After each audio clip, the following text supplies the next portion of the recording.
Salam alaikum, Azul, bonsoir. Lorsque le fer est chauffé à une très forte température, puis plongé dans du liquide froid, il devient très dur, très résistant. Pour vous dire que le même feu qui peut faire fondre le fer peut le rendre plus résistant si nous savons user de cette formidable énergie du feu. Il en est de même de l'adversité, du malheur, des catastrophes. Lorsque nous savons user de leurs effets sur notre vie pour les retourner en notre faveur, lorsque plutôt que de les subir et de les laisser nous détruire, nous en saisissons, nous en prenons la bride, nous les enfourchons, nous les maîtrisons et nous nous servons de leurs énergies mauvaises pour en faire une arme, une force positive au service de ce que nous voulons de meilleur. Alors, cette adversité produira sur notre vie les effets que nous aurons choisis, qui nous porteront vers le meilleur. Plutôt que de les ravager, l'adversité forge les caractères bien trempés. Elle les rend encore plus forts, plus aptes au bonheur et mieux disposés à résister aux tempêtes de la vie. Et il en est des peuples comme il est des individus.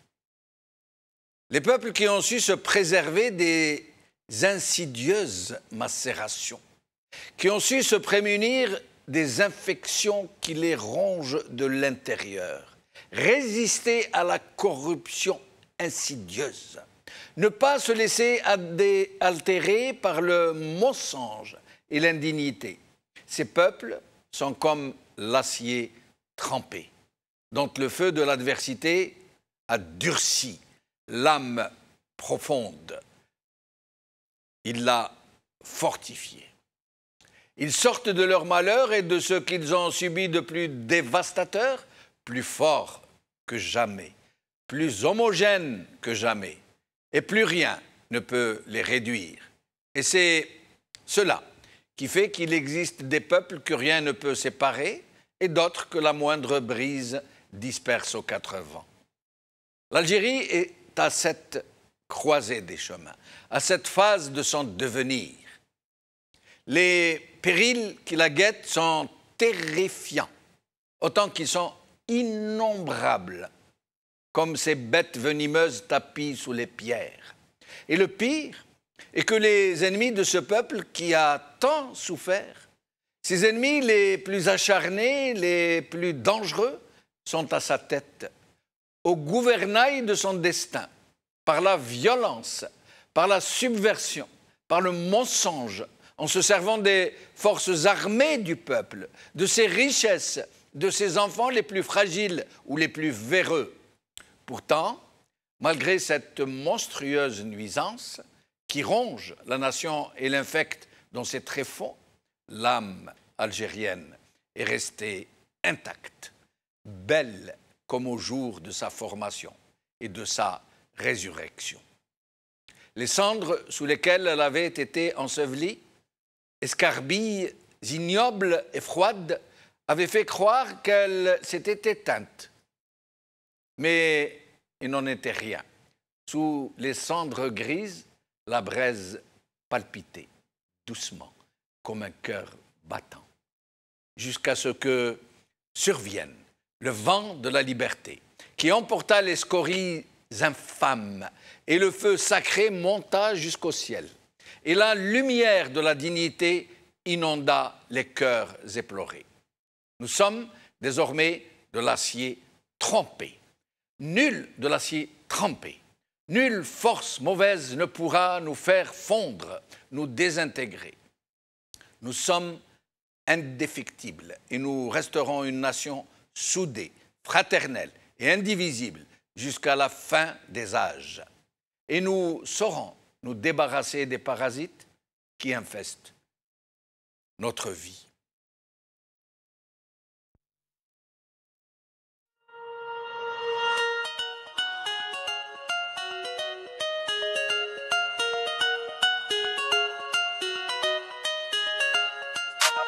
Libérez l'Algérie, libérez l'Algérie, libérez l'Algérie, fermez le Tazir. Libérez l'Algérie, libérez l'Algérie, libérez l'Algérie, Tahia al-Jazair. Libérez l'Algérie, libérez l'Algérie, libérez l'Algérie, fermez le Tazir. وصليهم راهم يبدلوا ميساج باين قاع يروحوا هم يطولوا شعب قالوا هذا بلادو يا ويحيى الجزائر ماشي سوريا نفهم المرادية باه تولي شعبية يا بلادي يا بلادي يا بلادي يا بلادي يا بلادي يا بلادي يا بلادي يا بلادي يا بلادي يا بلادي. Face à l'adversité, une Algérie soudée. C'est le titre de notre émission d'aujourd'hui. Et pour en parler, j'ai le plaisir de recevoir ici Zoher Rouis, secrétaire national de Jil Jadid. Zoher, merci d'être avec nous. Bonsoir Jamel, merci pour l'invitation. Bonsoir. Hassan Hayresh, analyste politique, docteur en sciences économiques. Hassan, merci d'être avec nous. Merci Jamel et merci aux téléspectateurs. Merci. Et aux autres invités, Évidemment. Nazim Taleb, militant politique, mouvement Rachad. Nazim Taleb, merci d'être avec nous. Merci pour l'invitation et merci aussi pour votre introduction qui a été vraiment émouvante. Merci beaucoup. Alors, au téléphone, nous allons avoir avec nous, pas longtemps, juste pour nous dire ce qui va se passer demain, Issam El-Khdari, étudiant, Université de Tlemcen. Issam El-Khdari, merci d'être avec nous. Ah, d'accord. Donc, nous essaierons de le joindre vers la fin de l'émission. C'est un étudiant, donc il va y avoir une grosse marche, nous dit-on, demain, comme suite logique du vendredi, qui a été une très forte réponse à la sortie incroyable de M. Ahmed Gaïd Saleh. Donc, si nous commencions par là, d'abord, qu'est-ce que vous pensez de la déclaration de M. Ahmed Gaïd Saleh, qui a interdit quasiment l'entrée d'Alger aux Algériens, et la réponse des Algériens qui se lance? Ce que je peux vous dire, c'est que pendant la guerre de libération nationale, il y avait des zones interdites. Il y avait des zones qui étaient non accessibles aux voisins, au reste des Algériens, etc. Et il fallait un laissez-passer de l'Assas pour pouvoir accéder, y compris dans son propre village ou voir sa famille, etc. Donc, en fait, on a toujours dit ici, sur ce plateau-là, que les mêmes causes produisent les mêmes effets. C'est-à-dire les institutions coloniales qui ont été reproduites en copier-coller à partir de 1962, eh ben, elles reproduisent les mêmes réflexes. C'est-à-dire empêcher les Algériens d'utiliser leur capitale qui est devenue une zone interdite. Et c'est particulièrement scandaleux parce que c'est comme si il y avait une Algérie où on peut manifester, une Algérie où on ne peut pas manifester.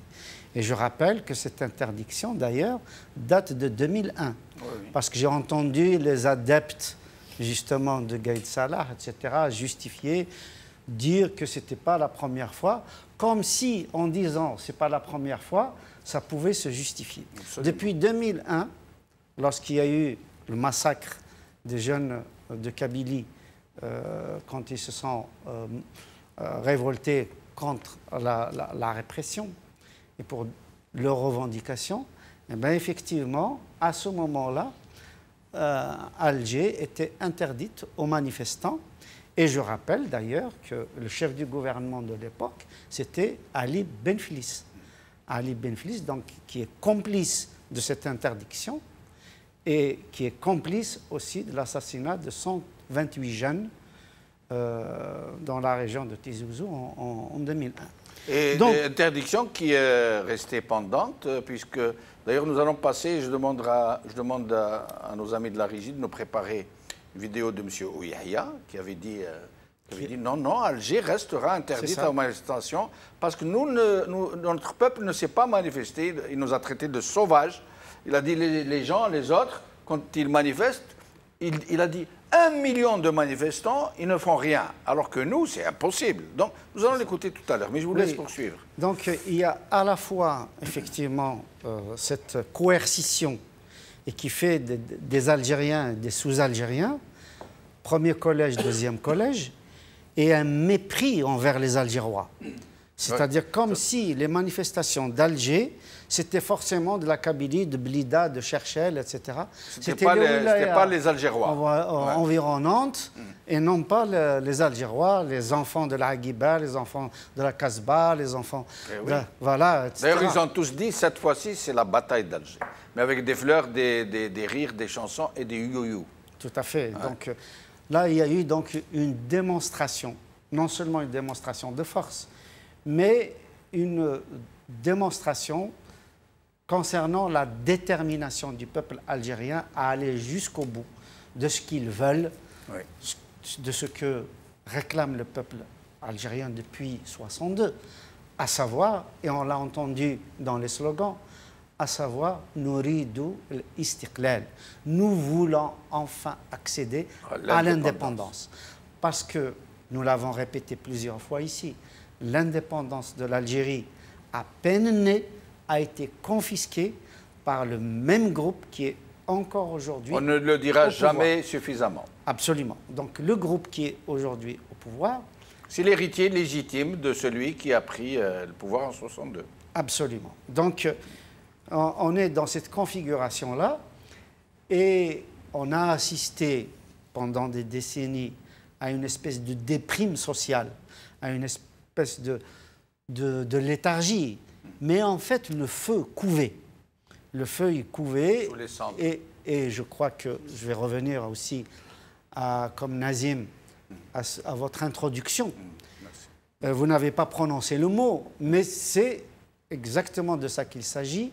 Il s'agit de la résilience. Absolument. C'est-à-dire que quand on touche le fond, quand on est accablé, quand on est écrasé, quand on est marginalisé, quand on est véritablement considéré comme rien du tout, comme une poussière, eh ben, il y a des ressorts psychologiques à l'échelle individuelle, à l'échelle du groupe, à l'échelle collective. Donc il y a ce facteur psychologique qu'on appelle la résilience qui fait qu'on se redresse, on fait face à la situation, on fait face aux difficultés. Et là, en l'occurrence, on fait face à un pouvoir qui veut reproduire le même schéma, qui veut reproduire le même système. Ça a bien marché pour lui jusque-là. Bien sûr. Voilà, et donc... Ça a marché en 62, en 65, ça a marché en 80, ça a marché en 92, en 88, en 86, en 2001, en 86, etc. etc. Et ça a marché là avec la destitution de Bouteflika. Donc on nous dit que l'état-major a accompagné le peuple pour qu'il n'y ait pas de 5e mandat. Drôle de façon d'accompagner. Et on est en plein dans le 5e mandat. Alors, on va voir les images de Yahya et je vous rends la parole. Monsieur Ouyahia qui nous disait que nous sommes des sauvages. تقول لي كذلك المسيرات في جزائر العاصمة مسيرات ممنوعة ما دام ما نعرفوش نمشوا بلهنا ما نسيروش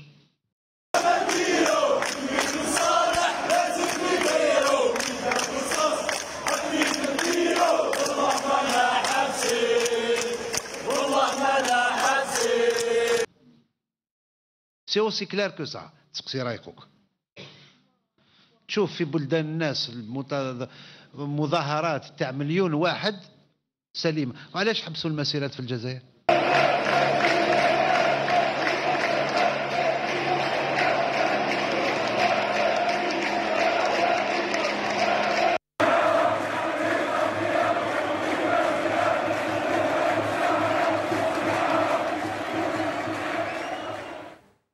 Ce n'est pas une marche d'un million, là. C'est des marches de millions et de millions. Et il n'y a pas eu une lampe cassée. C'est parce que... L'histoire lui a donné une gifle. Ah, incroyable. Oui, mais c'est parce que Ahmed Yahya, comme ses semblables, projettent sur les autres ce qu'ils sont eux en réalité. Ils sont porteurs de violence, de haine vis-à-vis des autres Algériens qu'ils ont méprisés pendant des décennies. Ils ne pouvaient imaginer autre chose que des Algériens un peu comme lui, c'est-à-dire que s'ils sortent dans la rue, c'est forcément pour casser, c'est forcément pour détruire. Et aujourd'hui, Yahya, il est où? Voilà, la messe est dite le concernant. Pour revenir à votre question sur finalement ce déni de Gaïd Salah, qui va jusqu'à vouloir interdire la capitale, d'abord comme si la capitale était une propriété privée de ces gens-là. C'est une forme de dépossession aussi des Algériens de leur propre capitale. Mais finalement, aveuglé par sa bêtise, il n'a fait finalement que renforcer une farouche volonté des Algériens et des Algérois en particulier de sortir en masse et de démontrer qu'il peut toujours tenter un bras de fer avec eux, il va de nouveau le perdre. Et il a de nouveau perdu son bras de fer. Comme il perdra les suivants. Comme à chaque fois. Comme il a perdu les précédents et comme il perdra les suivants. Toutes ces provocations ont eu de très fortes réponses. D'ailleurs, nous allons regarder, je vous laisse poursuivre, mais pour qu'on me prépare cet enregistrement du ministre de la Communication, je crois, qui vient nous dire, et il jure sur Dieu, oui. Il nous dit non, les Algériens veulent voter. Oui, ils veulent tous voter et ils jurent. J'espère qu'on va nous la préparer, mais je vous laisse poursuivre. La question est de savoir pour quelles raisons tous ces gens-là sont dans un tel déni de la situation, parce que finalement, la situation ne joue pas en leur faveur. C'est du délire. C'est complètement pathologique d'être à ce niveau de déni, où ça a commencé il y a plusieurs semaines, où on a eu une tribune de la revue El Jeish qui disait « Shab qui dit Shab Jeish Khawa Khawa ». En gros, c'est Gaïd Salah, Shab Khawa Khawa. Ça a commencé à ce moment-là déjà, une sorte de communication de déni qui a été mise en place et qui continue. Elle est orchestrée jusqu'au ministre qui va jurer sur Dieu et je ne sais quoi. Et donc, quelle est la raison qui fait qu'on arrive à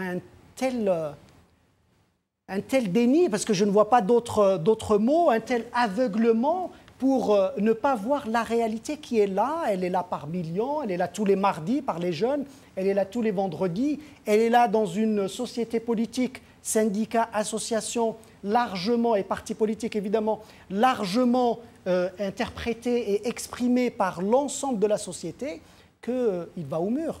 Manifestement, ça va au mur. Zohar, oui, je me permets, je vais dans votre sens. En psychologie, ça s'appelle tout simplement la schizophrénie. La schizophrénie, c'est s'inventer un monde irréel et croire justement à ce monde irréel. Le fait que les Algériens manifestent contre eux et qu'ils l'interprètent comme étant une manifestation pour eux, c'est à la fois de la démagogie, à la fois de l'intox, mais aussi une maladie psychique. Il y a un certain nombre d'entre eux, dont certainement Gaïd Salah, qui y croient. Et cela s'appelle... Et il va parler demain à Bachar, Gaïd Salah. Il va encore s'adresser à la nation. Oui, ouais. Mais avant qu'il ne parle demain à Bachar, demain les étudiants vont lui envoyer un certain nombre de messages. Alors, au sujet de l'armée, après je vais vous montrer cette image du ministre de la Communication qui nous dit que le peuple veut les élections et rien d'autre. J'aimerais que vous m'expliquiez quelque chose, que vous nous expliquiez et qu'on s'explique les uns les autres quelque chose. Le Gaïd Salah, qui est les chefs de l'armée d'une façon générale, ils sont comment dirais-je, dans la prédation, tout le monde le sait, depuis l'indépendance. Ils sont dans la violence, ils sont même dans l'assassinat de masse, dans le carnage, dans le vol, dans le pillage, dans le blanchiment d'argent dans des capitales européennes, la France notamment. Et ils sont à la tête d'une force qui appartient au peuple. L'armée appartient au peuple. Or, eux, ils se servent de cette force qui appartient au peuple pour opprimer le même peuple. Et si d'aventure, il y a des gens qui se réveillent par millions pour leur dire non, et nous on veut construire une démocratie, il les traite de traîtres, d'agents de l'étranger, d'agents d'un agenda international, voire même du sionisme. Et il se trouve, et c'est là où je voulais en venir, qu'il trouve le moyen d'enrôler des gens par milliers. Les doubeb, les fameux doubeb, les fameux baltagia, les fameux mercenaires, qui sont avec eux de toute leur force et qui accusent tout le monde d'être des harkis, des traîtres à la nation. Comment expliquez-vous ce drôle de phénomène? Ce n'est pas seulement du déni, c'est plus que de la provocation, c'est plus que du mépris pour l'intelligence des gens. Alors que c'est tellement évident. Bah, ça prouve bien que les élections, ça va être une fumisterie. Parce que si un contradicteur, on le traite à chaque fois de traître de main étrangère, vous imaginez que les élections, ça ne va pas être aussi libre qu'ils le prétendent. C'est des gens qui n'acceptent pas la contradiction, c'est des gens qui sont là depuis 62 sur un puits de pétrole. Et c'est pour eux, pour leurs enfants, pour toute la smala, toute leur progéniture, tous leurs amis. Et les Algériens n'ont pas le droit à la parole. Alors qu'ils ont été mis en faillite. Le pays est en faillite. C'est leur précaré.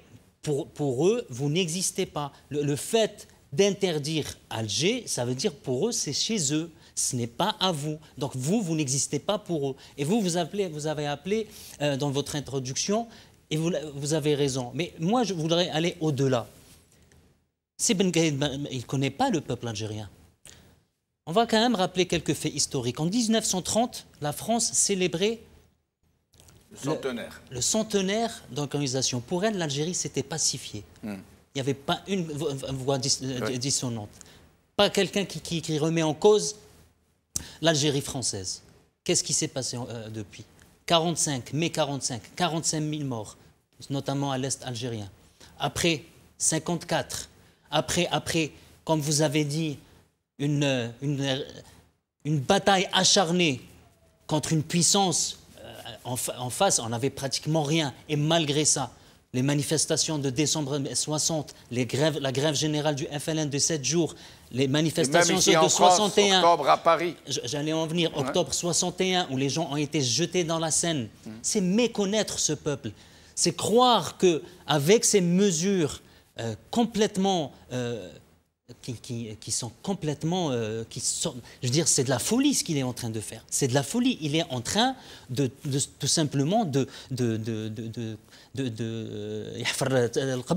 parce qu'on ne peut pas, avec un peuple pareil, il ne va pas retourner à la maison. Oui, donc ils peuvent se raconter toutes les histoires du monde. Comment ils font pour trouver des alliés?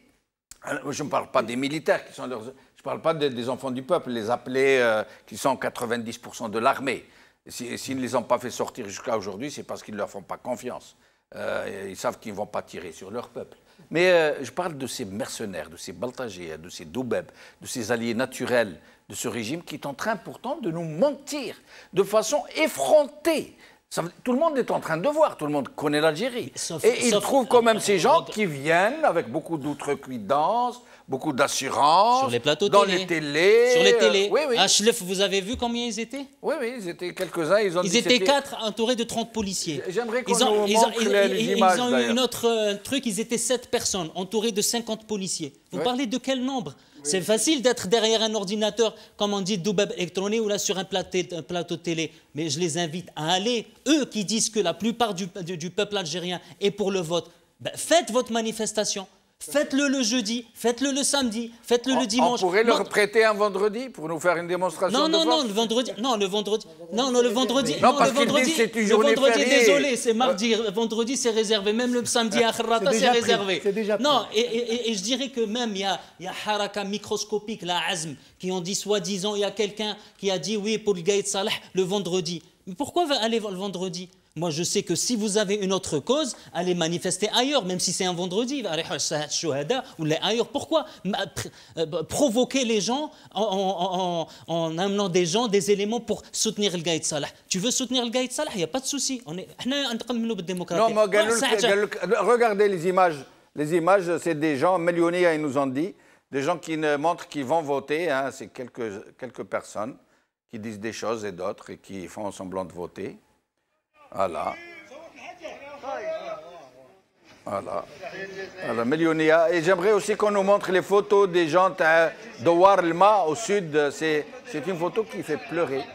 C'est une photo à pleurer, où on voit des pauvres bougres, des malheureux qui ne mangent pas à leur faim et qu'on instrumente. J'aimerais qu'on nous montre cette photo avant de nous montrer la vidéo du ministre de la Communication. Alors d'abord la vidéo du ministre de la Communication, s'il vous plaît. D'accord. Alors, je vous laisse poursuivre, Nazim. Oui, donc je vous ai dit, pour moi, c'est pas de la schizophrénie ou quoi que ce soit d'autre. C'est des gens, comme El Gaïd Salah, premièrement, il est très limité intellectuellement. C'est des gens qui ne veulent pas céder le pouvoir et ils croient en allant au présidentiel à marche forcée, ils vont réussir. Sauf qu'ils se trompent complètement. Regardez les millions de gens qui sont sortis vendredi. Regardez. Mais donc c'est tout simplement leur force, ces gens. Tout le peuple est contre eux. L'armée, très visiblement, ils ont peur de la faire sortir parce qu'ils savent qu'elle n'est pas sûre. Comme ils disent eux, la troupe n'est pas sûre. Cette fois-ci, parce que les appelés du contingent, c'est des enfants du peuple. Le peuple entier est contre eux. Ils n'ont avec eux que les médias pourris, que des journalistes mercenaires, que des personnalités dont c'est l'intérêt que ce pouvoir persiste, et des pauvres naïfs qui croient que ceux qui s'attaquent à Gaïd Salah s'attaquent à l'Algérie. Mais sinon, ces gens mis à part, d'où ils tirent cette force ? Cette assurance. Pour moi, comment se fait-il qu'ils aient réussi à se maintenir malgré cette formidable tempête, ce tsunami populaire? Je suis désolé de vous contredire, mais moi je ne trouve pas qu'ils sont en position de force. Gaïd Salah, d'après des sources pratiquement sûres, a perdu 18 kilos depuis le 22 février. Gaïd Salah, aujourd'hui, ne dort pas 8 heures d'affilée. C'est des gens qui sont complètement... c'est la panique chez eux. S'il a perdu 18 kilos, ça peut que lui faire du bien. Mais non, sinon, ça veut dire qu'ils ne mangent pas autant de zèle qu'on le croyait. Non, mais le problème, ils sont toujours à la tête de ce régime. Mais bien sûr, mais je préfère à la limite que le régime s'effondre petit à petit que de s'effondrer d'une manière brutale. Ce que vous avez dit, c'est que pendant 6 mois ou 7 mois, là on est sur le 8e mois, ça a permis aux Algériens de prendre confiance en eux, de vraiment, d'être vraiment politisé, d'être vraiment, comment vous avez parlé d'Algérie soudée. C'est-à-dire on a appris, malgré nos différences, que notre cause est commune et que c'est l'armée, c'est-à-dire le généralat, qui est notre malheur. Cette Aïsaba qui est, c'est eux les colons, c'est eux les traîtres. C'est eux les Sabah, quand ils essayent de monter les Algériens les uns contre les autres, un qui est Arbé, l'autre qui est Zouef, même sur le 1TV on dit Zouef, c'est très grave. Ça pour moi, ça c'est de la traîtrise, c'est même pas de la traîtrise. Ça l'appelle à la guerre civile. C'est l'appel à la crise. Donc c'est des gens qui sont capables de mener le pays, le mettre à feu et à sang. C'est pour ça que je vous ai dit, ces 7 mois sont salutaires pour le peuple algérien. Et ils ne sont pas en position de force. C'est nous qui sommes en position de force. Et je suis sûr, certain, avec cette détermination, avec cette volonté des Algériens, on va arriver au bout de ce régime. Alors, nous allons voir la vidéo. Ensuite, j'aimerais que nous parlions un peu de cette formidable capacité des Algériens de s'organiser aussi longtemps. On est vers le 8e mois, par millions entiers, chaque vendredi, chaque mardi, de la façon la plus pacifique qui était observée dans l'histoire de l'humanité. Je pèse mes mots et je ne fais pas dans le populisme. On n'a jamais vu des manifestations aussi massives qui sont dans la durée, où il n'y a aucune violence. Aucune violence. Au contraire, il y a de l'humour, il y a de l'enthousiasme, il y a des danses, il y a des chants, il y a le sourire. Alors, nous allons regarder la vidéo de ce monsieur et nous allons revenir à la discussion. وصدقوني قسما عظما أننا وجدنا يعني في كل مناطق البلاد يعني من شعبنا من لا يعني غاية له ولا مطلب له إلا تنظيم هذه الانتخابات كبير لأنه على قناعة من أنها مرحلة يجب يعني تكريسها يعني حتى إن شاء الله نخرج يعني بسلام وإن شاء الله البلاد تنعم بالخير. ونعاودوها يا الخوات. نعم بالخير. كريم طابو en prison, سمير بالعربي en prison, Boumela en prison. Commandant Haj l'Akhdar en prison, 150 en détenus. prison ويقول لك نروحوا للبريزيدون بسلام. Et croyez-nous, Dardiri en prison. Même Ghadiri. croyez-nous. Nous allons, il faut qu'on la revoie parce qu'il est en train de nous dire الشعب كامل حب ويحلف. Écoutez. وصدقوني قسما عظما اننا وجدنا يعني في كل مناطق البلاد يعني من شعبنا من لا يعني غاية له ولا مطلب له إلا تنظيم هذه الانتخابات كبير لأنه على قناعة من أنها مرحلة يجب يعني تكريسها يعني حتى إن شاء الله نخرج يعني بسلام وإن شاء الله البلاد تنعم بالخير. Et ça, c'est la photo d'un petit village. La manifestation. Manifestation millionnaire dans un petit patelin au sud qui s'appelle Oued Delma. Regardez, il n'y a même pas de route. Il n'y a même pas de route. Regardez les pieds des gens qui n'ont même pas de chaussures. Regardez. Regardez dans quel état ils sont. Et regardez la qualité de la banderole. Regardez. Regardez la qualité de la photo. On voit bien que ça a été fait à grand renfort de monnaie. Hein, voilà. Alors, mes amis, d'abord, expliquez-moi d'où le peuple algérien tire cette formidable énergie, ce génie, cette comment dirais-je, constance, cette capacité au pacifisme, à la silmiya, comme ils disent. Comment cela peut-il être possible? Et en plus, sans aucun leader, il n'y a pas de leader. C'est le peuple lui-même qui s'organise. Au point où, maintenant, avec le téléphone et les réseaux sociaux, dans le quart d'heure, le même slogan circule de ville en ville et on voit le même slogan sortir partout. Au point où les gens du régime sont arrivés à dire « Non, non, il y a des gens derrière qui sont en train de manipuler. » Alors tout le monde sait que ce sont les réseaux sociaux, avec des téléphones, avec des moyens très rudimentaires, qui sont en train de produire le miracle, le prodige.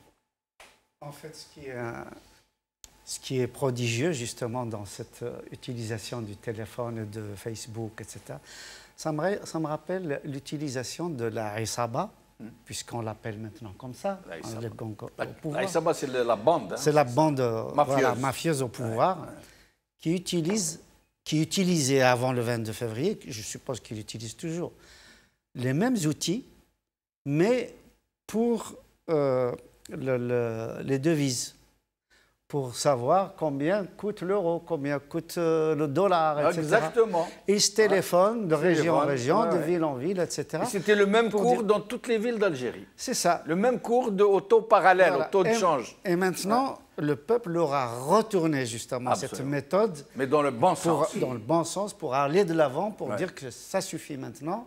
Vos comptes, voilà, pour dépouiller l'Algérie, pour détourner les deniers publics. Maintenant, ça suffit, il va falloir qu'on passe à une autre Algérie. Une nouvelle Algérie où vous ne pouvez plus faire ça. Et je crois franchement que cette synergie de l'Algérie, cette cohésion nationale est un phénomène nouveau. Il faut quand même est un phénomène nouveau. Je pense que parce que l'humiliation a été la même à l'est, à l'ouest, au nord, au sud, au centre, etc.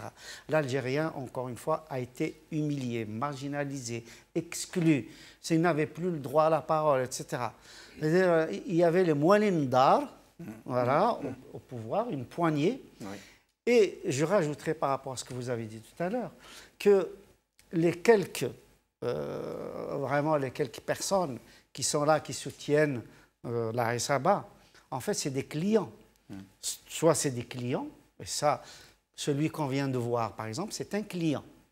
Et il espère avoir un poste. Si d'aventure, effectivement, il y a ces élections et reconduction du système. Eux, ils ne se disent pas clients, eux, ils se disent grands commis et grands serviteurs de l'État, avec un E majuscule à État. Oui.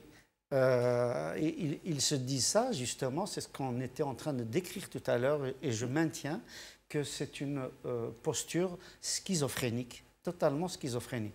Parce que quand on s'invente un monde irréel et qu'on y croit, eh ben, ça relève, comme disait Zohar Louis tout à l'heure, ça relève vraiment du domaine pathologique. Soit on lui raconte des bobards et il croit que les gens sortent il se raconte lui-même, c'est-à-dire que c'est une stratégie pour éviter la réalité, parce que cette réalité leur fait peur. C'est une réalité qui leur fait peur, qui leur remet en cause, leur mégalomanie, qui remet en cause leur narcissisme, parce qu'ils sont là et croient véritablement importants, ils croient que ce sont des hommes importants. Mais dans le même temps, ils ont un peu peur de perdre leurs privilèges, oui. Parce qu'ils sont vraiment sur des nuages. C'est pour ça qu'ils maintiennent. Et quand vous disiez tout à l'heure, le peuple algérien dans la rue a à un moment en tout cas crié « Jaish Shab Khawa Khawa », mais il fait allusion aux militaires qui ne font pas de politique. Absolument. Parce qu'il faut distinguer le militaire et il faut distinguer le militaire qui fait de la politique. Et celui qui fait de la politique... La politique, c'est leur faire trop d'honneur. Enfin, la politique politicienne, celle qui consiste à reproduire le scénario... De faire main basse sur le pays, moi je dirais, sur le pouvoir. Le scénario, justement, qui confisque la souveraineté populaire.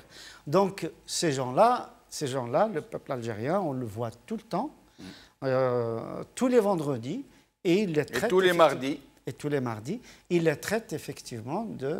Et depuis peu, même tous les samedis pour Kharrata et d'autres villes qui sont en train de suivre. Oui, et puis on a vu là dernièrement des avocats qui sont sortis à Tizi Ouzou, à Béjaïa. Je pense qu'ils vont sortir à Alger. Ça veut dire plus on va vers les élections et plus ça va se corser pour le régime. Oui, il y a déjà un certain nombre. Les juges, ils ont fait, c'est vrai, un certain nombre de maires et d'avocats qui ont déjà annoncé la couleur et qui ont dit qu'ils vont pas assister à cette mascarade. Et je pense qu'il se passera exactement la même chose qui s'est passée le 4 juillet. Zohar. Très clairement, c'est encore un bras de fer qui sera perdu. C'est-à-dire les mêmes causes produiront les mêmes effets. 18 avril, 4 juillet, 12 décembre. Parce que ce n'est absolument pas sérieux. Si on se place à ce niveau de responsabilité qu'ils sont censés avoir sur le pays et sur les Algériens, il n'est pas sérieux d'imaginer de forcer la main de tous les Algériens pour aller à une élection bidon, qui s'annonce en tous les cas, dans les conditions, s'annonce comme étant une élection bidon. Donc ça, ce n'est pas sérieux. Pour revenir à votre question sur la détermination des Algériens, oui. Hassan en a parlé, il est clair que c'est l'accumulation de mépris et d'humiliation pendant tant d'années sur les Algériens qui ont fait qu'à un moment donné, c'en est trop, c'en est plus que trop. Et puis à ce moment-là, on découvre que la situation qu'on vit dans tel endroit, eh ben c'est la même dans tel autre endroit. Il n'y a pas de différence. C'est-à-dire que tout le monde est méprisé de la même manière.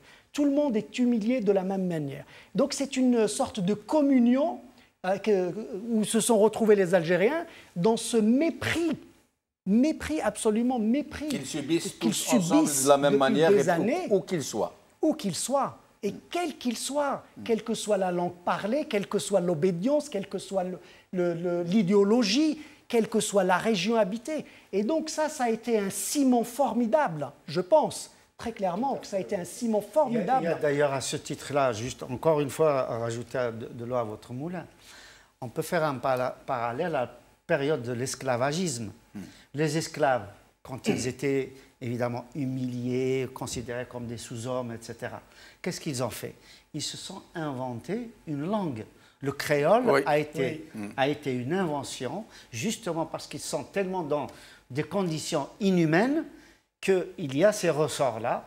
On est tous ensemble. Il y a cette résilience-là qu'il faut qu'ils se sont créés un système de défense pour reprendre enfin de l'énergie. Et je crois que quand un être humain, à l'échelle individuelle, à l'échelle groupale, à l'échelle sociale, macro-sociale, quand, comme vous disiez un instant, il est totalement humilié, écrasé, il trouve un moyen pour rebondir. Et là, quel moyen et faire face à l'adversité. Faire face à l'adversité. Il est en train de le faire tous les mardis, tous les vendredis, et évidemment d'autres journées. Je vous redonne la parole, je m'en excuse. Non, mais c'est bien de discuter comme ça à bâton rompu. Moi, j'aime bien quand des compléments s'interrompre. très utiles. Et évidemment, ça cristallise. Tout ça cristallise. Et ça donne cette formidable détermination. Par ailleurs, plus le régime continue dans son déni, plus il renforce ce mouvement-là. On est en train de le voir. Hein. Et on le voit chaque clairement. Discours de Gaët Salah, ça monte crescendo. Il alimente, mais les Algériens restent aussi déterminés à le faire de manière pacifique. Comment ils disent déjà, Manesh Habsin c'est ça. Donc, ils ne veulent pas s'arrêter. Ils continuent sur la même forme, si je puis dire, de manière pacifique, de manière organisée, parce qu'ils savent que s'ils devaient prêter le flanc, s'ils devaient verser dans la violence, ça ne servirait que le régime. Que le régime, pour qu'ils se mettent... Et ils ne cherchent que ça. Et donc, il y a une forme d'intelligence collective, mais surtout de responsabilité sur l'avenir du pays, qui est incarnée non pas par ceux qui sont en responsabilité du pays, mais par tout un peuple qui est là en train de leur contester leur légitimité parce qu'ils sont en train de mener le pays vers l'inconnu. Et l'inconnu, en réalité, on le connaît. C'est ce qui se passe autour de nous, c'est l'instabilité et la sécurité. Et c'est la perspective économique très sombre évidemment, qui déboule. Hein, Et donc, c'est tout ça qui fait que ça alimente. Et puis ces éléments-là, peut-être que quelques-uns, le régime est surpris, probablement, par tout ça. Mais tout ça était là, dans les fonds marins, si je puis dire, de la société algérienne. C'était latent. C'était latent, c'était présent. Ceux qui vont sur le terrain, les experts, les spécialistes, les partis, les associations, le savaient parfaitement qu'il y avait là plus qu'un ras-le-bol. C'était une gestation d'une grande aspiration. On peut le dire comme ça. Alors, cette gestation-là, le 12 décembre, ça fera 9 mois. Que les manifestations. Et 9 mois. Une gestation de 9 mois. On espère qu'on ne va même pas y arriver. Hein. Je pense que. Je n'y ai pas pensé. Une gestation de 9 mois. À quelle date?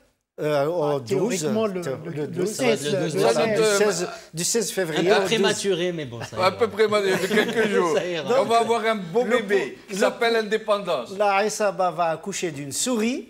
Et le peuple algérien va accoucher d'une grande Algérie. Il y aura une ouverture. Voilà, alors, j'aimerais, Nazim, quelque chose à dire, sinon on va passer à 2 sujets. Non, je crois que ça a été... Ils ont tout Très bien. dit. Alors, celui de... Moi, j'ai dit celui de l'indépendance. Celui de... Il est troublé. Celui de... Ça m'a beaucoup plu, cette gestation de 9 mois. C'est excellent. Bon, mais tout à l'heure, je paye un café pour ça. J'ai gagné un café. Alors... Ces gens qui sont en train de déposer leur candidature. Jusqu'à maintenant, ils sont 22. 22 postulants. Des comiques, des moins comiques, des sinistres, et des opportunistes, et des gens qui se disent des grands politiques. Nous, c'est au peuple algérien de juger. Mais donc, nous en parlons de ça, puis nous parlerons de ce procès que le journal L'Expression, dans son délire habituel, a qualifié de procès du siècle. Mais bon, nous allons commencer par les candidatures. Nazim. Il faut déjà rappeler le contexte. Oui, allons-y. Le contexte, c'est une commission ou un truc de dialogue dirigé par Karim Younes. Ouais. Donc, un panel où on ne sait pas où est-ce qu'ils ont ramené tout ce beau monde. Un panel entouré d'un conseil de quoi? Des sages. Sages, bien sûr. Voilà, oui, parce que nous, comme on est bêtes, donc il nous fallait des sages pour nous dire ce qu'il fallait faire. Et donc un panel constitué de l'ancien régime, finalement, qui a accouché dans la précipitation. Le Parlement n'a pas tenu une seule séance depuis février. Là, d'un coup, il se réveille parce qu'il y a les ordres de Gaët Salah pour dire il faut voter la loi pour aller aux élections. Il la vote dans la précipitation. Majlis al-Umma à 100%. Je sais que je ne devrais pas vous interrompre dans un tel élan, mais Non, mais les autres, vous les interrompez pas. Ouais. C'est ça le truc. Salim Ghazali. Je lui ai dit à chaque émission, je lui ai dit. Mais faut... Chéria. Parce que j'inspire l'intérêt. Chéria. Parce que vous dites des choses tellement intéressantes, vous me rappelez des choses. Moi, je ne vous paye pas un café. Voilà. Salim Ghazali, la députée FFS, a démissionné. Oui, c'est tout à son honneur. Il était temps, en fait. C'est tout à son honneur. Mais en tout cas, c'est tout à son honneur. Bien sûr. Et j'espère que les autres députés... J'espère surtout que non seulement elle, mais tous les députés... Bon, ça les députés des partis qui se disent proches du peuple. Non. Les députés, les chefs d'aïra, les walis doivent tous démissionner. Parce que l'Algérie, elle est à croiser des chemins. On est on est en train de construire une autre histoire. C'est un autre 62 ce qu'on est en train de construire. On n'a pas le droit de trahir ce peuple. On n'a pas le droit de trahir 8 mois de marche pendant le Ramadan, sous un soleil de plomb, les jeunes, des vieux, de toutes les confessions, des morts, les détenus. On n'a pas le droit de trahir ces gens-là. Il faut arrêter avec cette mascarade. Comme je vous ai dit tout à l'heure, finalement, c'est les mêmes. C'est un ancien ministre de Bouteflika qui est président de cette instance. Et c'est eux qui, finalement... Instance de préparation, etc., des élections. AIAI ou je ne sais pas. Mais d'abord, Nazim, expliquez-moi, cette instance, normalement, elle devrait reposer sur un socle constitutionnel. On ne peut pas pondre... Parce que la Constitution ne prévoit que la ISE, haute instance de surveillance des élections, avec des prérogatives. Jamel, merci de ne pas m'interrompre. Merci. Non, mais vous avez raison. Vous avez raison de parler de constitution. Il n'y a pas de constitution dans ce pays. L'Algérien a fini par croire, et je crois qu'il a tout à fait raison, qu'il n'y a pas de loi, qu'il n'y a pas de constitution. Ces lois et constitutions sont faites pour vous et moi. Ils ne sont pas faits pour eux. Et quand ils veulent fouler au pied la Constitution, ils le font. Ben Salah, est-ce que constitutionnellement, il doit être chef de l'État? Il est anticonstitutionnel. Non, vous avez parlé de l'instance, elle n'est pas dans la Constitution. Oui. Est-ce que Gaïd Salah, quand il parle, qu'il fait 4 khitabat par semaine, est-ce que c'est constitutionnel? Non. Alors pourquoi parler d'une Constitution? On rappelle, ben voilà. Donc le problème, c'est qu'aujourd'hui, pour moi, il n'y a pas de constitution de ce pays. Ce pays a besoin vraiment d'une période de transition, d'un dialogue national et pas avec des gens. Par exemple, il y a 50, vous savez comment ils ont été nommés, vous? Non. Voilà, ils ont été désignés. Voilà, ils ont été désignés par Talkie-Walkie. Voilà, donc tout simplement... Par Talkie-Walkie, ça veut dire par l'armée? Bien sûr, avant c'était le téléphone, maintenant c'est Talkie-Walkie, c'est l'armée. Avant c'était le civil, c'était Saïd, c'était le téléphone, maintenant c'est Talkie-Walkie. Bon, en tout cas, dans tous les cas, c'est par téléphone. Donc, on n'a pas le droit de trahir ce peuple. Ce peuple demande un changement radical. Ce peuple demande Makash intikhabat ma'al isabat. Ce peuple demande, et avec force, chaque vendredi, chaque mardi et même chaque samedi maintenant à Kharrata, Dawla Madaniya Machi Askaria. On n'a pas les chefs de daïra, les juges, les walis, tous ceux qui sont impliqués qui seront impliqués dans ce mascarade doivent démissionner. Ils ont une responsabilité historique, je dis bien historique, pour dire non, une fois pour toutes, à ce régime. Il y en a marre. Nessim, est-ce que je peux vous interrompre? Il y aura toujours des néo-harkis. Ouais. Ça, c'est clair. C'est-à-dire, la trahison, c'est inhérent aussi à l'espèce humaine. Mais bon, il se trouve qu'heureusement, il s'agit d'une extrême minorité. Quand on voit on espère surtout que l'exemple de Salim Arzali sera suivi par d'autres. Ouais, après, on ne peut pas avoir dans toute la population 100% de gens qui vont dire non. Il y aura forcément des gens qui ont peur. Ceux qui, la banderole, elle est plus propre que ce qu'ils portent sur eux. Voilà, exactement. Ouais. Il n'y a même pas de route, il n'y a même pas de regard, il n'y a rien du tout. Donc, c'est des gens, à la limite, ils sont sur une liste d'attente pour avoir un logement. Ça, on peut le comprendre. Mais on parle des gens, quand même, qui ont un certain salaire, qui peuvent, même s'ils démissionnent aujourd'hui, ils peuvent vivre plus ou moins dignement. Ils n'ont pas le droit de trahir les aspirations du peuple. Mais Nazim, je reste avec vous. Avant d'arriver à ces candidatures, et là, je ne veux pas vous interrompre. Là, il m'a interrompu, là, donc tu peux t'autoriser. Alors, il ils savent très bien que ces élections vont être une bérésina. Ils le savent très bien. Ils peuvent dire ce qu'ils veulent, hein, Wallah al-Azim, Shab Kamel, mais ils savent très bien qu'ils ne vont pas avoir 5 ou 6% de participation et que ça va être très problématique. Sur quoi ils sont en train de tabler? La violence, la provocation.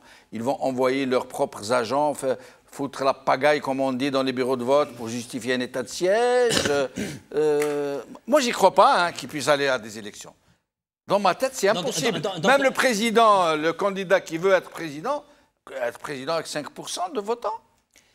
Même si Ben Abou nous a déjà dit, c'était légal. Si on est optimiste, la gestation ne durera pas 9 mois.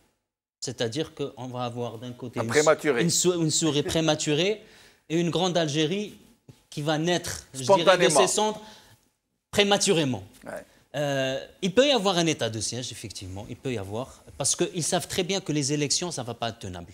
Alors, soit ils font un état de siège, et là, je suis persuadé que le peuple algérien va faire comme le peuple turc, il va descendre dans les rues. C'est-à-dire, ils vont faire face aux chars et aux militaires. Et je ne crois absolument pas que cette option va l'appliquer. Ça risque de déflagration, de la violence. Mais vous l'avez dit tout à l'heure. Oui. C'est-à-dire que moi, je suis convaincu en même temps que même si les gens sortent, c'est-à-dire ils font sortir les militaires de Baba, qui ne seront pas capables, c'est-à-dire que même s'il y a des ordres directs, ils ne vont pas les appliquer. Parce que finalement, l'armée populaire, elle reste populaire. Le militaire, quand il rentre à la maison, il voit l'état de misérable dans lequel ses gouvernants l'ont mis. Le militaire, il souffre comme vous et moi. Il souffre peut-être plus. Il y a des précédents, Nazim. Il y a eu des précédents. Il y a eu des précédents. L'armée a tiré sur le peuple. Moi je ne comparais pas avec cette période parce qu'il n'y avait pas ce clivage qu'il y avait dans les années 92. En 92, il y avait quand même les islamiens, les barbus, faites attention, etc. Et il y avait une grande manipulation. Exactement. Ils ont créé quand même une grande division, une grande haine entre les Algériens. Ouais. Là, ils n'ont pas réussi. On l'a dit tout à l'heure, ils ont créé Zouaf, Ma'al-Arbi, même s'ils n'ont pas employé Zouaf, il a dit les Kabyles, même aujourd'hui, ils maintiennent ce discours-là. Mais là, ça ne marche pas. Ça ne marche pas, ça marche pas. Ils ont fait un moment donné, les islamiens, ils rentrent en force dans les manifestations. Et on a vu, les islamiens, ils se mèchent etc. Comment dirais-je, bon enfant, une ambiance vraiment magnifique de cette solidarité algérienne. Et donc, je crois, même s'ils font un état de siège, ça va être vraiment un échec cuisant. Donc, dans tous les cas, en tout cas... Pourquoi ils organisent alors des élections qui vont être un échec cuisant, où ils vont s'offrir un spectacle au monde entier? Ils vont être nus. Je vais répondre par une question et je vais laisser la parole. Voilà. Est-ce que vous croyez que depuis 62, ces gens-là ont pris de bonnes décisions? C'est comme a dit le général Diab, c'est des mauvais élèves. Donc voilà, la réponse. Hassan, la réponse, je vous la laisse. Moi, je crois très honnêtement qu'ils sont formatés. Ils sont dans une culture qui fait qu'ils y croient à chaque fois. C'est pour ça que je parlais de schizophrénie tout à l'heure. Moi, je pense qu'ils croient qu'en proposant des élections pour le 12 décembre, qu'ils vont finir en utilisant les médias qui sont à leur service, qui sont entre leurs mains, qu'en utilisant quelques vendus, etc., quelques traîtres, etc., des gens un peu fragiles ou des gens intéressés ou des tmaïn, etc. Et des naïfs aussi. Voilà. En utilisant ça, ils pensent qu'ils vont influencer la masse des Algériens qui se dressent régulièrement contre justement ces méthodes-là. Ils y croient encore, ils pensent que la propagande peut marcher. Et donc, ils l'ont essayé, du reste, le 18 avril. Ils l'ont essayé le 4 juillet, particulièrement le 4 juillet. Gaïd Salah était venu avec ses gros sabots et il pensait avoir trouvé la solution. Ça y est, lui, il va imposer des élections. Il y a eu des candidats. C'est comme aujourd'hui. Il va avoir des candidats comme il y en a eu hier. Mais pas des candidats sérieux. Pas des candidats, pas des candidats qui ont la conscience de vouloir justement conduire l'Algérie vers un autre avenir, qui veulent préserver cette Algérie-là pour ses enfants, pour demain, pour après-demain. Je pense qu'ils vont tenter quand même cette expérience. Et de mon point de vue, il n'y aura pas d'état de siège. Parce que... Et s'il y a une bérésina électorale, comment ils vont s'en sortir? Je suis assez d'accord avec ce que disait Nazim. Que peut-être on n'arrivera pas jusqu'au 12 décembre. Je pense que Gaïd Salah n'en aura pas pour longtemps. Je ne crois pas que les différents cercles de l'armée, parce que c'est des cercles concentriques, que peut-être le premier cercle qu'il est en train de courtiser, c'est pas par hasard qu'à chaque fois, il parle à partir du QG d'une région militaire. C'est à la fois pour faire des boussettes, pour manger des méchouis, montrer ses muscles, pour essayer à la fois montrer... Oui, enfin, montrer ses muscles. C'est un fier à bras, montrer effectivement ses muscles, mais en même temps quand même flatter un petit peu, ce qu'il croit justement être quand même le cœur battant du pouvoir. Au cœur je termine juste là-dessus. Donc moi je suis convaincu, Jamaldine, que ça n'ira pas jusqu'au bout. Ça n'ira pas jusqu'au bout parce que le peuple algérien, quand il a crié Chab, Jeish Khawa Khawa, c'est parce qu'il sait qu'il y a plusieurs cercles, et d'ailleurs un certain nombre du premier cercle sont déjà Al-Harrach, sont déjà à Blida, etc. Et d'ailleurs, nous allons parler tout à l'heure du procès. Hein, voilà, et qu'il y aura un procès, justement. Aujourd'hui. Voilà, c'était aujourd'hui. Oui, il se passe en ce moment. Exactement. Donc à partir d'aujourd'hui. Et donc, à partir du moment où, au sein, justement, de ces cercles-là, il y a un effritement, je ne crois pas que des officiers supérieurs, vraiment... puissent accepter d'aller dans le mur. Voilà, préoccupés par les intérêts supérieurs du pays, je ne crois pas qu'ils puissent laisser comme ça quelqu'un qui a perdu la boussole fracasser tout le monde, mener l'Algérie droit vers le mur et provoquer éventuellement un chaos. C'est une stratégie du chaos qui est en train de se faire, absolument. Zoher Rouis, puis nous passerons aux candidatures, puis au procès du siècle, comme nous l'a si bien dit l'expression. Moi, je suis assez d'accord avec ce qui a été dit ici, c'est qu'il y a une tentative de coup de force, c'est-à-dire on y va, on voit si ça peut prendre ou pas. Et donc, cette fois-ci, ils estiment qu'ils sont peut-être mieux sécurisés que le 4 juillet. Parce que le 4 juillet, finalement, il s'est passé quoi? Une convocation aux urnes, sans électeurs et sans candidats. Cette fois-ci, ils ont tenté de sécuriser un peu mieux la chose en garantissant quelques candidatures. Vous en citez 22, dont une partie, évidemment, elle est là pour le folklore. Mais néanmoins, ils se donnent les moyens. Zerdoud fait partie. Zerdoud, le fameux... Il nous aurait manqué autrement. Ouais. Mais donc, ils se donnent les moyens de garantir... Notamment l'autorité, soi-disant, indépendante de surveillance des élections. Qui n'a absolument évidemment, ni autorité constitutionnelle, ni autorité populaire, ni indépendance, ni rien du tout. Et donc, c'est un coup de force qui est fait aussi dans une fuite en avant. C'est qu'ils n'en peuvent plus, c'est-à-dire qu'ils ont aussi envie de régler cette situation pour, j'allais dire, presque reprendre une vie normale dans ce pays. Mais sauf que les Algériens ne l'entendent pas de cette manière. Et donc je partage pleinement ce qui a été dit. Je ne crois pas vraiment qu'on puisse arriver à des élections le 12 décembre. Et que bien avant, il faut que la raison d'État prime. Il faut que dans ce pays, on passe à autre chose. On ne peut pas continuer... moi, je dirais qu'il faut que la raison, tout court, prime. Que la raison, évidemment, c'est celle-là qui doit primer, parce qu'ils sont, je l'ai dit tout à l'heure, ils sont théoriquement en responsabilité du pays et de la sécurité des Algériens. Et manifestement, on a quelqu'un qui les représente. Il incarne le pouvoir, il incarne ce régime-là. C'est un pouvoir illégitime. Salah, évidemment, un pouvoir de fait. Un pouvoir de fait. Et donc, c'est lui qui incarne ce régime-là. Et manifestement, tout le monde le dit, il mène le pays au mur. Mais avec le pays, il amène tout le monde au mur avec lui. Et donc, il faut qu'à un moment donné, que la raison prime là-dedans et qu'on passe à autre chose. Et il n'y a plus rien à faire d'autre que de revenir à la table de discussion, de négociation, pour discuter avec les représentants du peuple d'une manière ou d'une autre, même si cette ça veut dire notion... le pouvoir de l'armée, le véritable, oui, d'un côté de la table et les représentants du peuple de l'autre côté. Même si ce n'est pas un dialogue comme ils sont en train de nous demander, le papotage.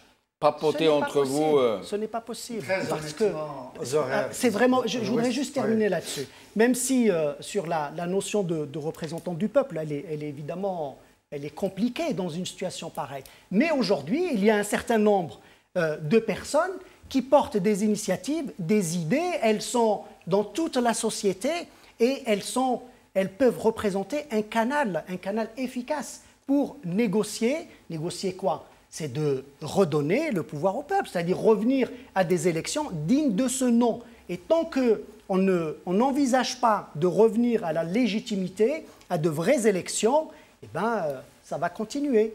Et ça va continuer, mais dans quelles conditions? Parce qu'on l'a évoqué très brièvement tout à l'heure, sur le plan économique, eh ben, évidemment, le mur, on le sait, il est devant nous, on le voit, on le distingue de manière très claire. On sait très bien, on connaît quelques données, elles sont là, on sait ce qui reste. Dans cette émission, il m'avait dit un jour, ce n'est pas nous qui allons au mur, c'est le mur qui vient à nous. Et voilà. Et donc, voilà, c'est pour ça que peut-être on le voit de mieux en mieux, on distingue de mieux en mieux ce qui nous arrive.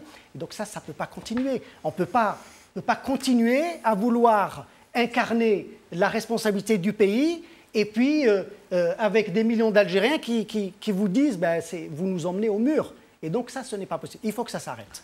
Hassan, très vite, avant de donner la parole à Nazim et de passer au sujet des candidatures. Par rapport déjà au dialogue qu'on vient d'évoquer, moi je pense que le seul dialogue véritable, et je l'ai dit à 2-3 reprises ici, c'est que les officiers décideurs dialoguent entre eux et décident enfin de retirer l'armée du champ politique. C'est ça le vrai dialogue. Ensuite, laisser la société civile... Mais remettre le pouvoir à qui? Le pouvoir aux civils. À qui les civils? C'est une période de transition, un gouvernement technicien. Non, mais avant le gouvernement technicien, il faut déjà un dialogue national, un dialogue où... C'est très simple, ça. Non, c'est pas assez simple. C'est aux gens qui vont... Bien sûr que c'est... Ah, je sais pas. La solution était simple. L'essentiel, c'est que l'armée prenne la décision de se retirer du champ politique. Parce que c'est ça le véritable verrou pour la démocratisation du pays. Voilà. Donc ça, c'est le premier. Ça ne peut pas se faire du jour au lendemain et ça ne peut pas se faire à leur propre initiative de cette manière. Donc c'est pour ça qu'il y a un rapport de force dans le pays. Oui. Donc le rapport de force, c'est le peuple aujourd'hui qui l'a. Et donc c'est ce rapport de force qui peut amener à ce que tu évoques là. Mais tant que, si tu veux, on ne peut pas attendre d'eux qu'ils règlent la situation entre eux et qu'ils décident enfin de nous remettre le pouvoir. C'est pour ça que je parle de se mettre autour à la raison. Quand tu appelais à la raison, c'est celle-là. S'il n'y a pas un véritable dialogue au sein de l'institution militaire, entre les officiers décideurs, qui ne foncent pas tout droit, qui ne gèrent pas à la petite semaine des affaires extrêmement gravissimes, si tenter justement qu'ils soient conscients des enjeux du moment, eh bien, aujourd'hui, le seul dialogue véritable, c'est entre les officiers pour dire, écoutez, nous, c'est terminé, on se retire du champ politique. Maintenant, c'est au civil. Je ne suis pas forcément d'accord. Voilà. Nazim. Moi, je pense que c'est ça. Le retrait de l'armée du champ politique, bien sûr, c'est un souhait de tout le monde. Mais c'est un impératif, c'est pas un souhait. Non, bien sûr, on ne va pas jouer sur les mots. Bien sûr, c'est un souhait plus qu'impératif. C'est notre revendication principale au sein du mouvement Rachad. Donc, moi, ce que je voulais dire, c'est que aujourd'hui, la seule institution organisée, structurée, c'est l'armée. C'est faux. Toutes les institutions sont organisées. Non. L'éducation nationale n'est pas organisée. Non, bien sûr qu'elle n'est pas organisée. Regardez la gabegie que c'est. Non. La gabegie, ça même à la Non. On parle d'institutions. On parle. Laissez-moi finir. C'est bien de discuter à bâton rompu, mais on ne va pas s'enfoncer dans ça. Dire comme ça, ça s'appelle de la flagornerie. C'est sa responsabilité. C'est de la flagornerie. Non, mais attendez. Dire que la seule institution, c'est l'armée. Je suis désolé. La police n'est pas organisée. organisée, la douane C'est n'est les pas forces de organisée, sécurité. l'éducation nationale n'est pas organisée. Hassan, pas pour avancer, juste pour avancer. Non, mais est-ce que Moi, je peux, bien sûr, sans être poursuivez. interrompu, vous avez dit ce que vous avez à dire. Moi, je vous dis qu'il faut que lors du dialogue national, il faut que l'armée accompagne le processus de transition en Algérie. Il ne faut pas, parce qu'en face, quoi qu'on en dise, il ne faut pas rester dans la démagogie. Depuis 1992, ils ont cassé la société civile. Il n'y a rien en face. Tous les partis sont les Yaklou, les corrompus. Ils ont tous trempé dans la corruption et dans les affaires. La plupart qu'on connaît sur la place. La plupart. Donc, on ne peut pas dire que l'armée, d'un seul coup, rentre aux casernes. Il faut qu'elle accompagne le changement en Algérie. Qu'est-ce que vous entendez par il faut qu'elle accompagne le changement? Ça veut dire qu'elle... C'est ce qu'elle est en train de dire en ce moment. Non, ça veut dire accompagne le changement. Non. Le Morafaqa, pour elle, c'est de désigner l'instance, les élections. Vous lui laissez cette latitude, ce qu'elle va faire. Elle va désigner. Non, l'accompagnement doit être dans un accompagnement constructif pour qu'en fine, elle rentre dans les casernes. Mais l'accompagnement... S'il est constructif ou non. C'est le dialogue national. Puisqu'il n'y a pas de constitution cadre qui pourrait donc être représenter des garde-fous. À partir du moment où vous lui dites accompagner la transition, elle va dire oui, toi tu es président, toi tu es ceci, on ne fait pas d'élection, on fait ceci, on ne fait pas de constituante. L'armée, elle a un rôle de protéger quand même les institutions. Non, elle n'a pas ce rôle. Bien sûr que si. L'armée a la prérogative de protéger les frontières du pays, point barre, et d'être au service du peuple et non de l'accompagner. Par le biais de son chef d'État, qui est élu par le peuple. C'est lui le chef des armées. Bon, je crois qu'on n'aura pas le temps de rentrer dans les détails. Alors, on aura le temps de rien. Il nous reste 10 minutes, on ne va pas pouvoir parler du procès. On va continuer sur 2 minutes sur le sujet. Parce que c'est le cœur quand même du sujet. Est-ce que vous voulez continuer sur ça ou est-ce que vous voulez qu'on aille sur les candidatures? C'est vous qui dirigez l'émission. Non, mais moi, comme je suis démocrate. Les candidatures, si je peux me permettre, c'est anecdotique. Non, Hassan, j'essaie de distribuer un peu. Un mot, Zoher, puis nous allons aller à un sujet très important, celui des étudiants qui vont manifester demain pour une réponse à Gaïd Saleh. Ça va être le mardi de la réponse. Ce que je voulais dire, c'est que... Très vite, je suis désolé. À date, l'armée, c'est le pouvoir de fait. L'armée a la responsabilité de l'État. Donc, à date, elle est comme ça la situation. Et donc, c'est avec eux qu'il faut négocier une issue pacifique. Négocier une restitution du pouvoir ou négocier, comme dit Nazim, d'être accompagné vers la démocratie? Non, c'est pas ce que j'ai dit. Moi, j'ai bien compris ce qu'il a dit. C'est pas ce que j'ai dit.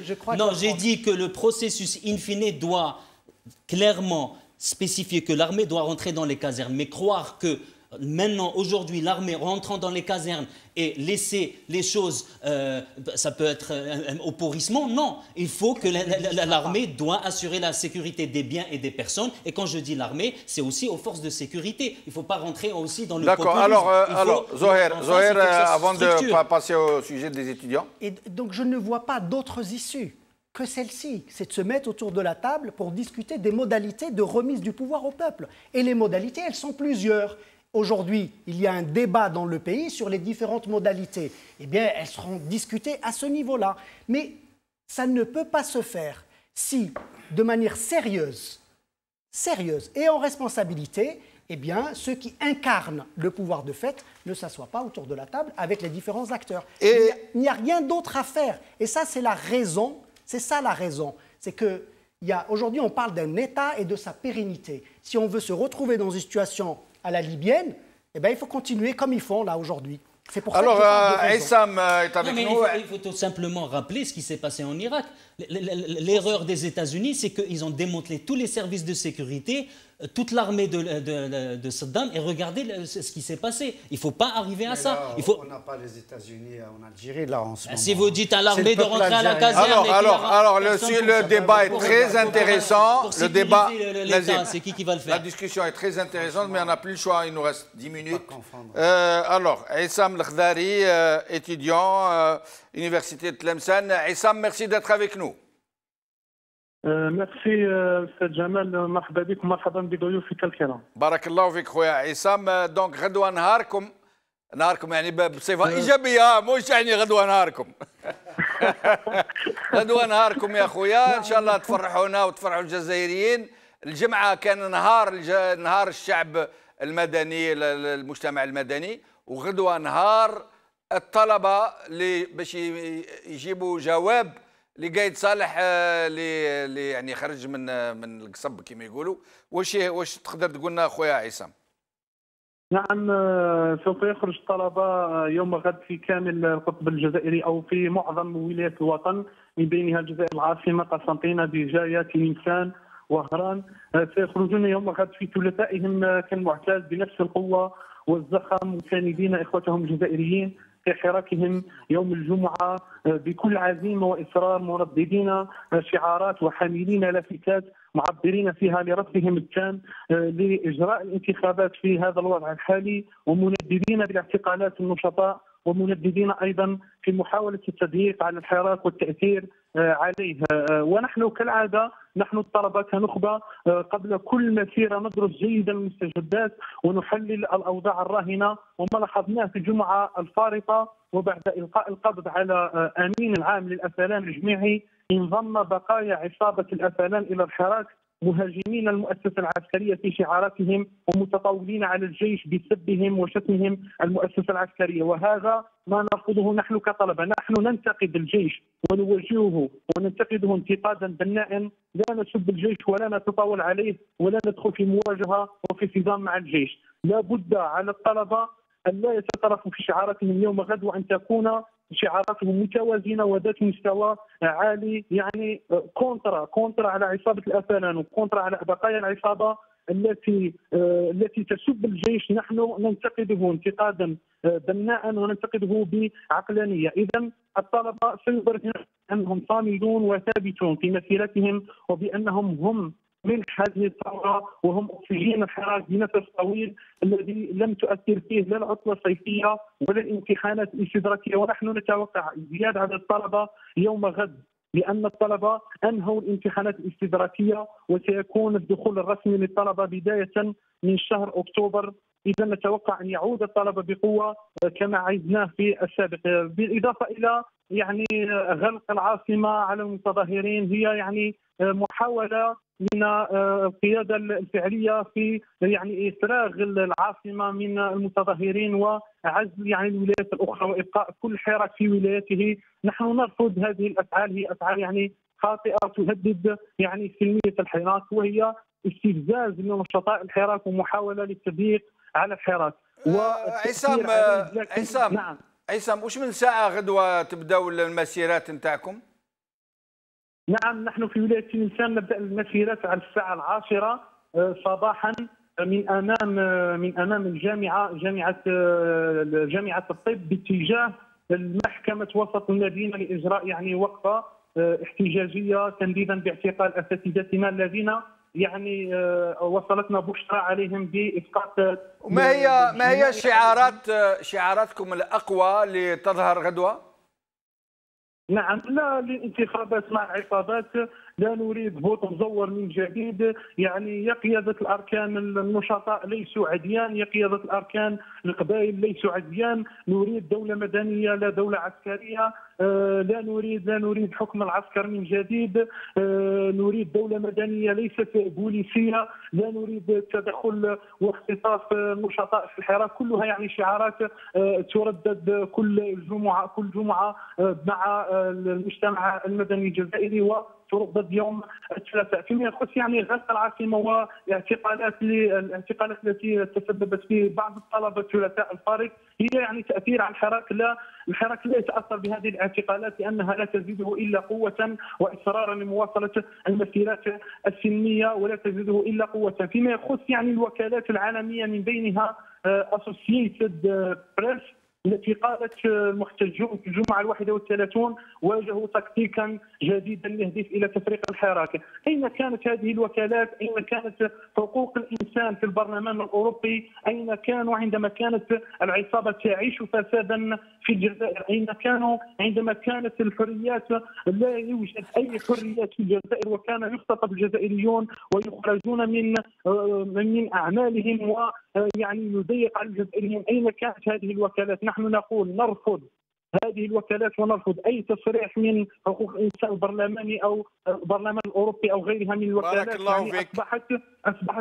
اصبحت تمثل محامي للحراك، اصبحت هي تحمي الجزائريين وتدافع عليهم. نحن نقول حينما لا يرضى عنك الغرب فاعلم انك في الطريق الصحيح، وندد بالاعتقالات ونقول للمؤسسه العسكريه لابد عليها ان يعني تتقبل الراي الاخر، لابد عليها بالتعقل وتقبل الراي الاخر. وشكرا. بارك الله فيك سي عصام، ونشكرك على هذا يعني الحماس الكبير. بارك الله فيكم انتم الطلبه اللي وليتوا يعني vous êtes devenu réellement le fer de lance, l'avant-garde de ce mouvement citoyen. D'ailleurs, vous êtes rejoints à chaque fois par les marches des étudiants sont en train de se transformer en marche générale, puisqu'à chaque fois vous êtes rejoints et appuyés par des simples citoyens qui viennent vous rejoindre dans vos marches. Merci beaucoup. Nazim, vous venez de montrer un appel qui a été lancé par plusieurs associations pour une grève générale pour demain, pour la seule journée de demain. Est-ce que vous pouvez nous lire un peu le nom des associations et comment ça se passe? Voilà, il y a la SATEF, la SNAPAP, la CLA Béjaïa, la PST, le PT, AVO 88, CST, GAA, la LADDH, RAJ, UGCA, collectif enseignant, Université de Béjaïa. Donc ils appellent à une grève générale le mardi 24 septembre, appuyée par une marche demain.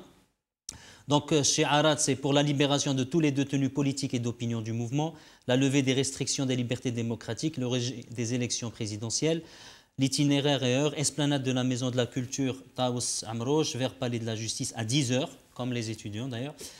Donc le peuple s'engage, système dégage, Daoula Madaniya, Machi Askaria. Je laisse à Hirsch de le dire en kabyle parce que moi c'est... Désolé, mais tout en bas. Ah oui. Un don à la merli ou d'avou. Merci, voilà. Très bien.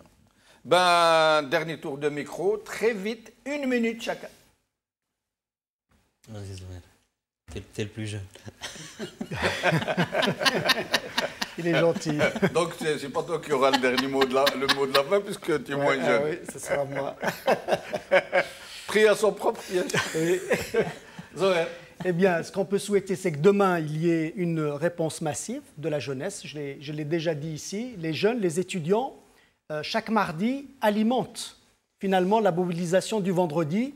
Et on est arrivé à une sorte de cercle vertueux où le mardi alimente le vendredi alimente le mardi. Absolument. Et donc, il faut continuer. On l'a toujours dit, le mouvement populaire doit se poursuivre. Il doit se poursuivre de manière massive et forte. Il doit se poursuivre dans la même forme, de manière pacifique et déterminée, mais déterminée à l'être pacifiquement. Et donc ça, c'est important que le rapport de force reste dans la rue pour que, évidemment, tous ces scénarios de division du peuple soient tous un échec cuisant pour ce régime, jusqu'à ce qu'ils comprennent qu'il n'y a pas d'autre solution que celle de discuter, de dialoguer, appelons-le comme ils veulent, mais c'est se retrouver autour de la table pour sortir le pays de cette situation et le mettre in fine et enfin sur la voie de l'état de droit et de la démocratie. Et ça ne passe que par un dialogue civilisationnel. Ça ne peut pas être par la force. Et la force va amener la violence, va amener beaucoup de choses dont les Algériens ne veulent pas. Et ce régime doit le comprendre une fois pour toutes. Oui, tout à fait. J'adhère pleinement à ce qui a été dit. Effectivement, il faut continuer parce que ces marches font très très mal au régime. Les marches du mardi, de vendredi, maintenant du samedi à Kharrata, il faut tas'id, ça c'est une évidence. Et pour toujours rester dans le minute, une grande pensée pour tous les détenus, notamment également aussi pour les détenus de Harakat Rachad, Mustafa Qera, qui a été condamné à 1 année de prison hier, à Mohamed Da'di, à Tahar Oglou et à Bakhouch de Qasantena.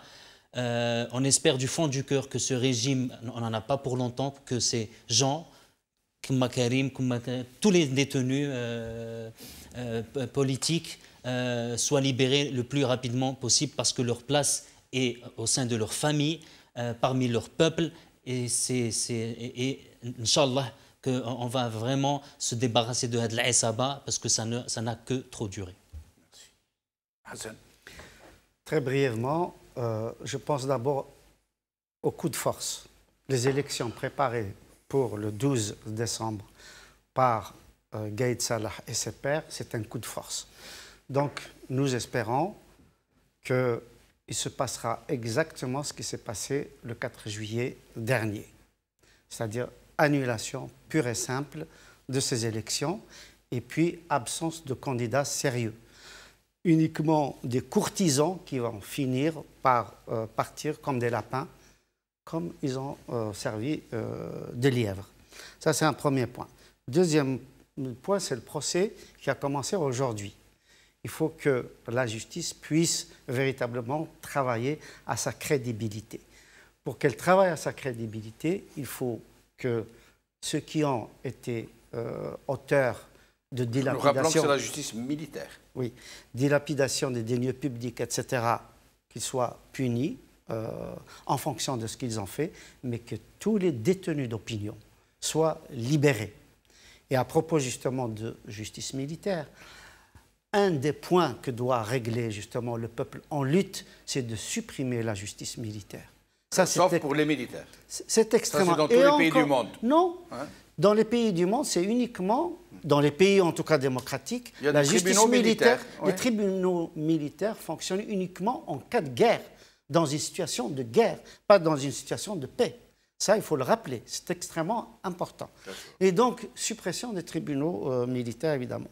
Et puis, dernier point, c'est continuer cette union, cette extraordinaire synergie, cette extraordinaire cohésion entre les 48 wilayas, sortir massivement, continuer à sortir massivement deux armes que possède le peuple algérien. C'est l'acte pacifique et puis l'acte d'union nationale. Voilà ce qui me semble être... Les 48 wilayas et la diaspora qui est aussi bien évidemment, au diapason de le de dimanche cette pour la diaspora, pas seulement en France d'ailleurs, mais aussi au Canada, en Belgique, en Angleterre, etc. Et je crois qu'il y a aussi cette synergie-là entre les Algériens à l'extérieur et puis le peuple algérien dans le pays d'origine. Alors, il semble, on vient de dire à l'oreillette, qu'une dynamique est en train de se mettre en marche pour la présentation du vrai candidat du régime qui serait monsieur... Qui, d'après vous? Non, Tebboune. Ouais. Alors, mes chers amis, comme nous l'a dit tout à l'heure mon ami Hassan Hairiche, il nous l'a brillamment rappelé que le 12 décembre, ce sera le 9e mois du Hirak, le 9e mois de gestation.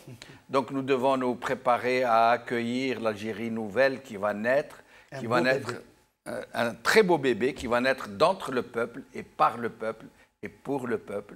Mais pour y arriver, on ne répétera jamais suffisamment pour ne pas tomber dans leur piège, dans le traquenard qui nous tente tous les jours. Silmiya, Silmiya, Khawa, Khawa, et que vienne l'heure de la dignité et de la délivrance. Merci beaucoup. Qawala khair. راهو غلق علينا الطرقان والعاصمة ولات محال حقي نمشي في كل مكان بلادي وحدة ماشي شنقان غلقوا علينا كامل البيبان السجن نار الآراء نساو تطفى في قلبنا هذا النيران والحرية ما تتشرى خرجنا عليها رجال ونسوان وعقدنا العزم لا رجوع للوراء جزائر جمهورية شعبية مدنية تكون صح ديمقراطية وبالسلمية في الميدان دا دا دا دا دا دا تيرا دا دا دا تيرا دا دا دا دا تيرا دا دا دا دا خاوة بدنا ترفدوا على جال علام أمازيغية ما تفرقناش وعلى رايهم ما تقلوا شحال حطوا البريء مع اللي خان صم بكم وحابين الحوار عمي متجاهلين الحراك انطلقوا معتقلين الراية والراي ديكتاتورية ما تولد ديمقراطية كيفاش صوت الشعب ما يلحق للإعلام كيفاش حبيتوه يلحق للصندوق تيرارارارارارا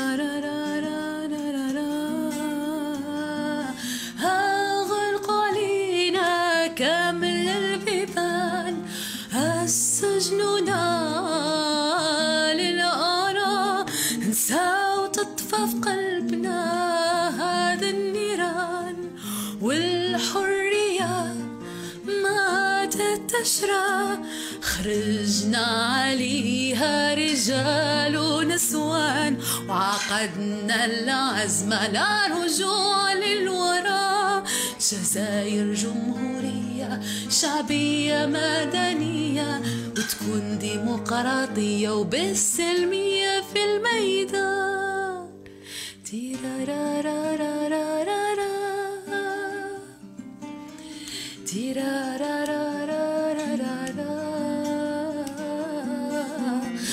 هذه الأغنية بلا قافية